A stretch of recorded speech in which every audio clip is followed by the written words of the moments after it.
Hello, South Africa. My name is Nobonaba Makubalo. Welcome to your favorite talk show, The Real South African Cases. Today, we're going to be talking about a topic which is called the Institution of South Africa. I am not going alone. I'm with my favorite attorneys and host for today. We have Joy. Welcome, Joy. Hello. Hi. And the second one, we have Sandray. Hello, everybody. Lastly but not least, we have Vaya now. Hello everyone.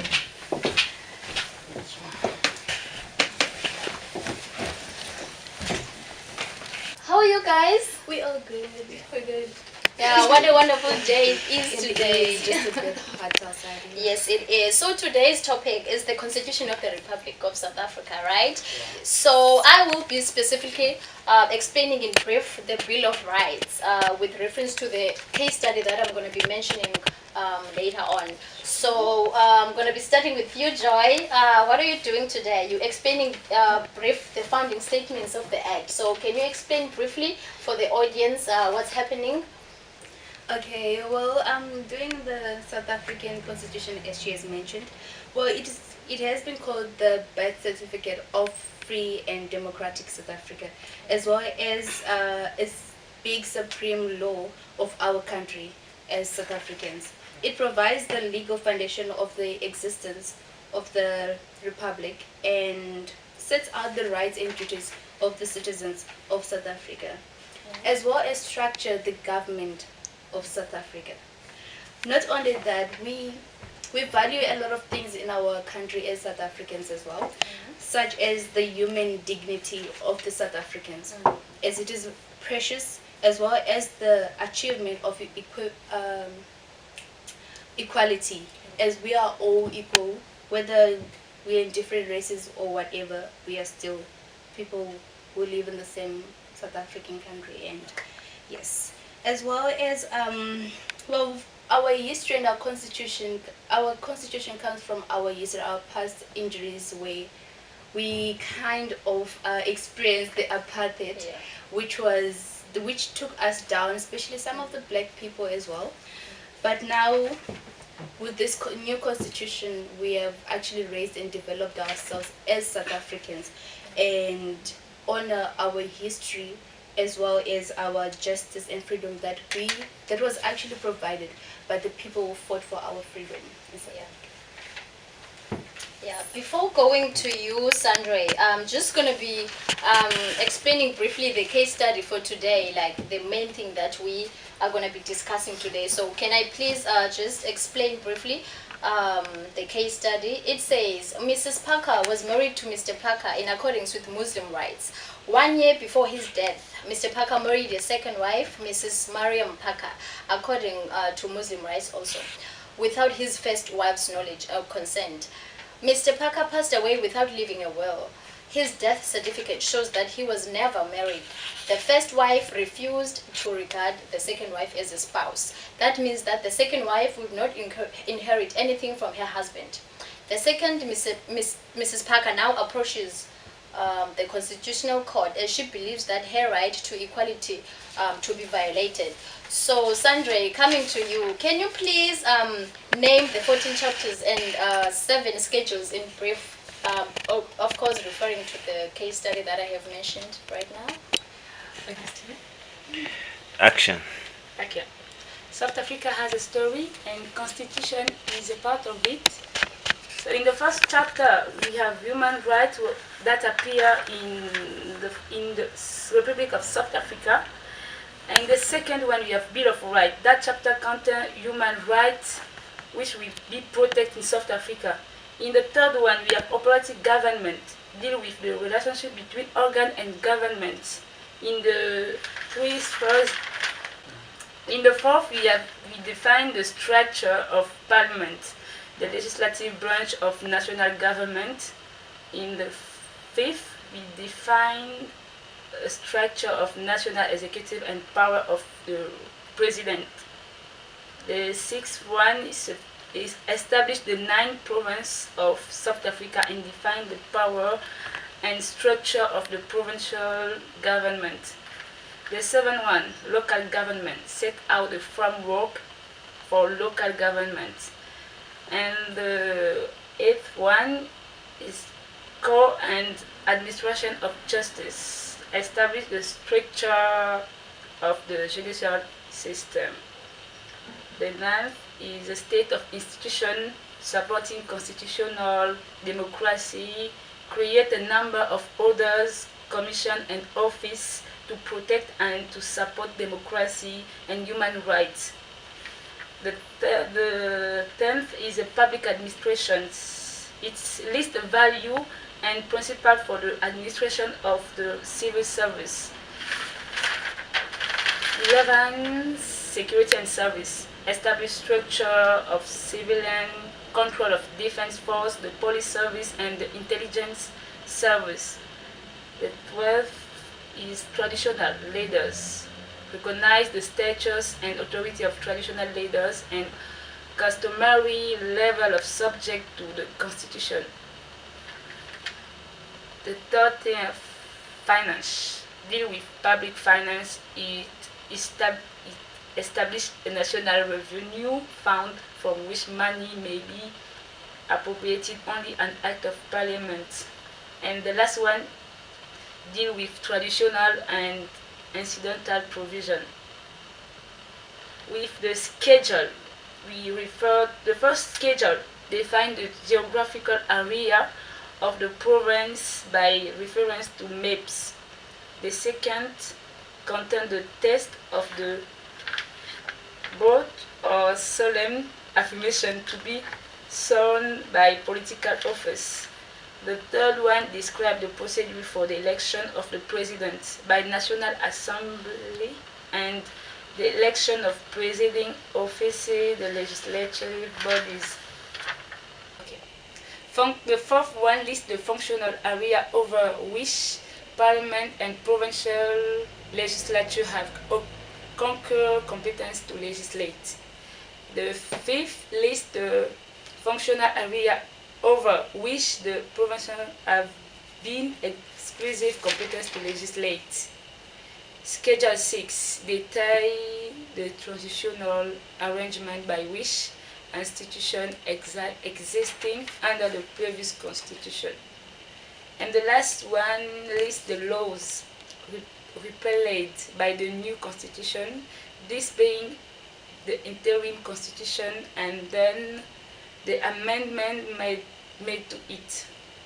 The Bill of Rights in Chapter 2 of the Constitution consists of an important set of human rights that aims to define the rights of the people, that provides to whom and how the rights applies and regulates when and how the rights may be limited. The first right is right, it's in number 7, human dignity, life, freedom and security of the person, slavery, servitudes and forced labor, privacy, freedom and religion, belief and opinion, freedom of expression, assembly, demonstration, picket and petition, freedom of association, political rights, citizenship, freedom of movement and residence. Number 22 is freedom of trade, occupation and profession. 23 is labor relations. 24 is environment, property. 25, 26 is housing, healthcare, food, water and social security is number 27. Children, education, language and culture, cultural religions, access to information, just administrative actions, access to courts, arrested, detained and accused person on 35. Number 36 is limitation of rights. 37 is states of emergency. 38 is enforcement of rights. Interpretation of Bill of Rights is number 39. So now in section 9, which is equality, Mrs. Parker approaches the Constitutional Court as she believes that her right to equality was violated. This case shows that Mr. Parker's death certificate shows that he was never married and that Mr. Parker married both his wife in accordance with Muslim rights. Now, according to section 9 of the Bill of Rights, which is equality, it means that Mrs. Mariam Parker, the second wife, is equal before the law and has the right to equal protection and benefit of the law, which means that she has the right to benefit from her husband's inheritance, just as Mrs. Parker, the first wife. So now equality includes the full and equal enjoyment of all rights and freedoms which clearly states that Mrs. Mariam Parker has the full and equal enjoyment of all rights to be called Mrs. Parker, as the first wife is also called Mrs. Parker because they were both married in accordance with Muslim rights and they were not legally married. Seeing that the first wife is refusing to regard her as the second wife, then in order for Mrs. Mariam Parker to achieve the equal rights as the first wife, legislative and other measures designed to protect her to unfair discrimination may be taken against the first wife. On the third one, unfair discrimination of marital status was taken by the first wife to the second wife, which means that Mrs. Mariam Parker will enact the national legislative to prevent or prohibit this unfair discrimination against her. So Joy, as you're going to be talking about the marriage rules, so can you please explain briefly on what's going to happen there or what's happening? Okay, in this case, it's a bit tricky because both of the wives are married due to the Muslim culture. Right. But when it comes to the South African rights, the constitution, the husband is not really allowed to marry two wives. As you are married, you can't marry another person because you have to be registered. But the problem is some of the youngsters and some of the young adults who are getting married nowadays, they don't register their marriage to be for it to be legal, which will be a problem when it comes to when one of the partners passes away, because you have to prove yourself that you are actually married to the husband. Like Mrs. Parker, for both of them, they had to have a registration to show that they are married in order for them to get the inheritance. But in this case, they could have had like witnesses to witness their marriage so that they can actually stand for themselves in the court, as well as their marriage certificate could have been a written document, so it can be seen as a valid contract, as well, not a contract but as a valid certificate, so that they can stand for themselves with proof to show that they were actually married. And there are also acts that represent and as well help these people who get married as well, such as the recognition of the Custody Marriage Act, which looks at the marriages and helps the people get married in order for them to actually stand for themselves in their marriages, as well as registering their marriage at the Department of Home Affairs, so it can be included in the population of the South African people. Something there they call it. I'm not really sure. Sorry guys. So to all the audience, please, when you get married, make sure you go and register your marriages. Otherwise, you won't have to be in the same cases as these ladies. Okay. Yes. Oh, thank you so much.